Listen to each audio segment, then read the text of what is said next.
환영합니다. 저는 올해로 68이 된 한 사람입니다. 돌아보면 젊을 때는 늘 바쁘게만 살았습니다. 언제나 나중에 하면서 앞만 보고 달리다 보니 어느덧 머리에는 흰 서리가 내려앉고 손에는 주름이 깊게 패였습니다. 그런데 신기하게도요.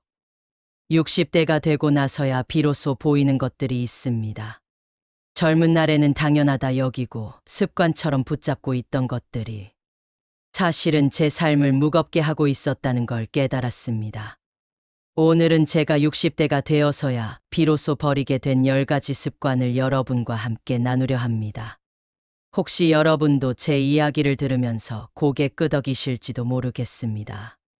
그렇다면 이 시간이 서로에게 따뜻한 위로가 되기를 바랍니다. 첫 번째, 모든 걸 알려주려는 참견. 저는 한때 내가 살아온 세월이 곧 정답이라고 믿었습니다. 그래서 자식들이 뭔가를 하려 하면 그렇게 하면 안 돼. 이렇게 해야지. 하고 끼어들었지요. 손주가 그림을 그릴 때도 구름은 파란색이 아니라 흰색으로 칠해야지 하고 말하곤 했습니다. 하루는 손주가 레고를 맞추고 있었습니다. 작은 손으로 블록을 꾹꾹 눌러 끼우는데 자꾸 헛돌고 무너지기도 했습니다. 저는 도와주고 싶은 마음에 손이 막 나갔지만 그날은 이상하게도 멈췄습니다. 그저 옆에서 조용히 바라보았지요. 한참을 끙끙대던 손주가 결국 스스로 블록을 완성했을 때 얼굴에 번지던 그 환한 미소, 그 웃음이 제 가슴을 울렸습니다. 그제야 깨달았습니다. 내가 해줄 수 있는 건 답이 아니라 믿음이라는 걸요. 그날 이후 저는 참견 대신 그저 곁에서 조용히 응원하는 연습을 하고 있습니다. 두 번째, 엄마 생각에는으로 시작하는 간섭. 저는 늘 대화할 때 이렇게 시작했습니다. 엄마 생각에는 말이야. 그러면 자식들의 얼굴이 금세 굳어졌습니다. 또 시작이네 하는 눈빛이었지요. 저는 그게 사랑이라고 믿었습니다. 내가 겪은 어려움, 내가 배운 삶의 지혜를 물려주고 싶었던 겁니다. 어느 날 딸이 조용히 말했습니다. 엄마, 제 인생은 제가 그려가게 해주세요. 그 말이 제 가슴에 콕 박혔습니다. 그제야 알았습니다. 나는 그들의 인생 지도 위에 내 손으로 선을 긋고 있었구나. 그 이후로 저는 말버릇을 바꿨습니다. 엄마 생각에는 대신 이렇게 말하지요. 힘들면 언제든 와라. 나는 내 편이야. 짧은 한마디지만 잔소리보다 100번은 더 큰 힘이 된다는 걸 알았습니다. 세 번째, 불평을 입에 달고 살던 습관. 나이가 들수록 여기저기 쑤시고 몸은 예전 같지 않지요. 저도 아침에 일어나면 아이고 허리야, 아이고 무릎이야 하며 불평을 달고 살았습니다. 심지어 밥을 먹을 때도 이젠 소화도 안 되네. 나이 드니 별 수 없네. 하곤 했습니다. 그런데 어느 날 창문을 열자 봄바람이 제 얼굴을 스쳤습니다. 꽃향기가 은은하게 들어왔습니다. 순간 이런 생각이 들더군요. 그래도 내가 아직 숨쉬고 있구나. 살아있구나. 참 고맙다. 그 한순간에 마음이 환해졌습니다. 몸의 불편함은 여전했지만 마음이 달라지니 표정도 달라지고 그날 하루가 새롭게 시작되는 듯 했습니다. 그제야 알았습니다. 불평은 짐이지만 감사는 날개라는 거려. 네 번째, 나 때는 말이야라는 말버릇. 저는 젊은 사람들과 대화하다 보면 꼭 이 말을 꺼냈습니다. 나 때는 말이야, 우리는 더 힘들었어. 그 말을 하고 나면 괜히 어깨가 으쓱했지만 상대의 눈빛은 멀어졌습니다. 어느 날 하루는 손주가 스마트폰으로 뭔가를 뚝딱뚝딱 만들고 있었습니다. 저는 그게 뭐냐 하며 궁금해했지요. 손주는 말했습니다. 할머니, 이건 내가 직접 앱을 만드는 거야. 저는 깜짝 놀랐습니다. 내가 모르는 세상에서 이 아이는 자기만의 길을 걷고 있었던 겁니다. 그제야 깨달았습니다. 내 경험만이 세상의 답은 아니라는 것을.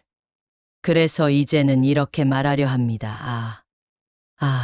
요즘은 그렇구나. 내 덕분에 알게 되었네. 다친 마음을 열면 나이도 젊어진다는 걸 그 순간 느꼈습니다. 5번째, 배려 없는 행동. 전화가 오면 저는 반가운 마음에 목소리가 커졌습니다.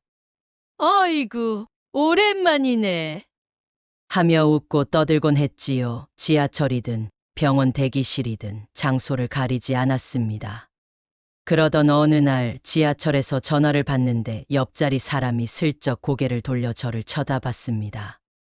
그 눈빛에서 불편함이 읽혔습니다. 순간 얼굴이 화끈거렸습니다. 내 기쁨이 누군가에겐 불편일 수 있겠구나. 그날 이후 저는 일부러 자리를 피해 통화합니다. 목소리도 조금 낮추어 말합니다. 별거 아닌 작은 배려지만 그게 바로 내 품격을 지켜주는 습관이라는 걸 알게 되었습니다. 6번째, 식사 예절을 잊은 습관.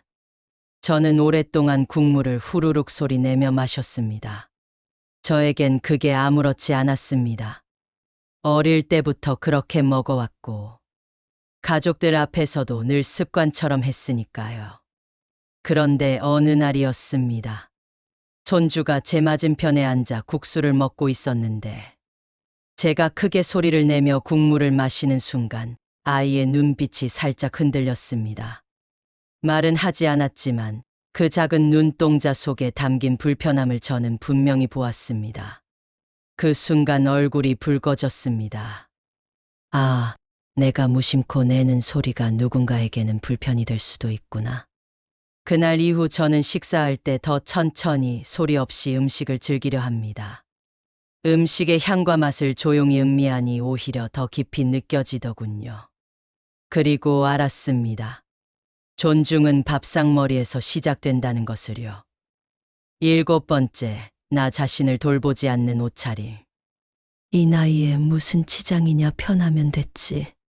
저는 그렇게 생각하며 아무렇게나 입고 다니곤 했습니다. 늘 늘어진 티셔츠, 대충 헐렁한 바지. 거울 앞에 서는 일조차 줄어들었습니다. 그러다 하루는 외출하기 전 무심코 거울을 보았습니다. 옷깃이 구겨져 있고 머리는 흐트러져 있었습니다. 그 순간 스스로가 초라하게 느껴졌습니다. 그래서 오랜만에 셔츠를 꺼내 다리고 머리를 정돈했습니다. 단정한 옷을 입고 거울 앞에 다시 섰을 때 신기하게도 제 마음이 환해졌습니다.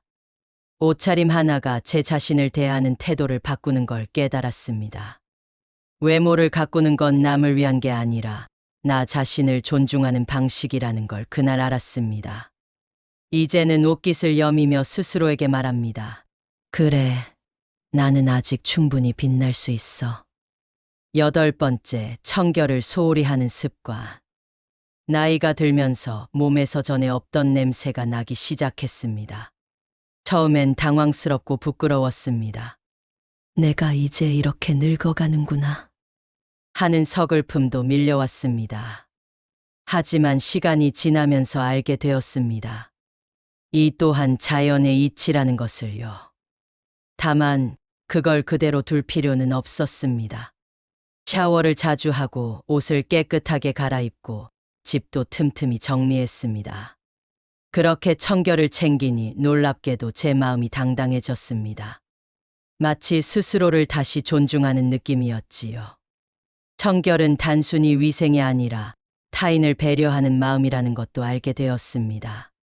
내 곁에 있는 사람이 불편하지 않도록 하는 것. 그것이 바로 진짜 품격이라는 걸 배웠습니다.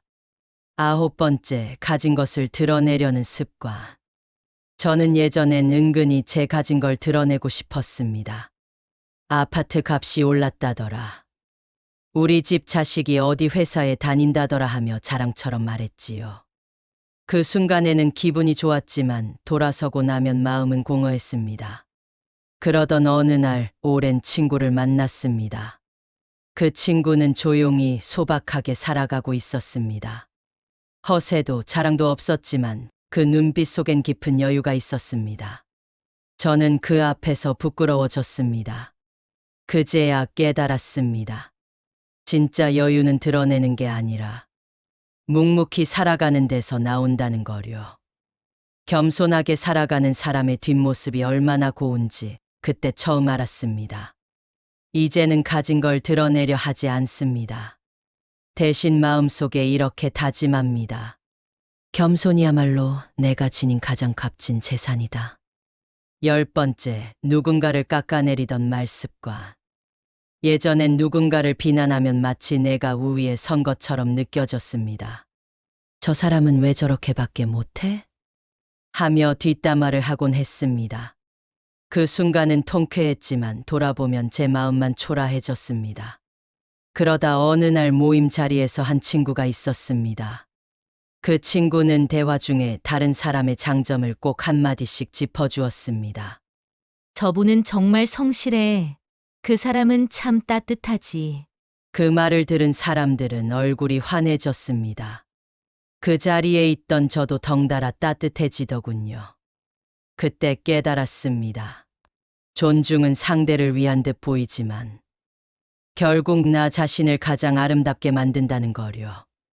그래서 이제는 누군가를 비난하기보다 작은 장점이라도 찾아 칭찬하려 합니다. 그 순간 제 마음이 환해지고 스스로가 더 빛나 보이는 걸 느낍니다. 제가 오늘 나눈 이 10가지는 사실 누구를 가르치려는 교훈이 아닙니다. 그저 제 삶을 돌아보며 제 자신에게 건네는 다짐일 뿐입니다. 아름다운 노년은 거창한 것이 아니라 작은 습관을 버리고 마음을 곱게 가꾸는 데서 시작된다는 걸 이제야 알겠습니다. 여러분도 부디 스스로를 존중하며 따뜻하고 품격 있는 하루하루를 살아가시길 바랍니다. 그것이 바로 우리가 함께 만들어갈 아름다운 노년의 길이라고 믿습니다. 감사합니다.